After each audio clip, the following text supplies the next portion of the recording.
चंद दिन कबल थाना लोअरमाल में होने वाली डकैती वारदात और मुज़ाहमत पर डाकुओं ने फायर मारकर मुश्ताक और समीउल्लाह को जख्मी कर दिया था। मोटरसाइकिल, नकदी, मोबाइल फोन छीनकर फरार हो गए थे। जो मेहनत करेगा नाम भी उसी का ही होगा। वारदात थाना लोअरमाल में हुई, मगर डाकुओं को शफीकाबाद पुलिस टीम ने इंतहाई मेहनत से ट्रेस करके गिरफ्तार कर लिया। मुल्जमान शकील और अकरम वगैरह कई वारदातों में मुलव्विस और पुलिस को मतलूब थे।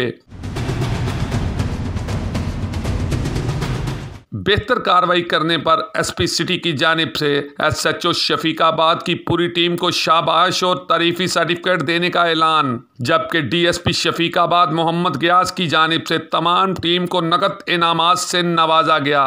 मलिक मुश्ताक, 7 न्यूज़, लाहौर।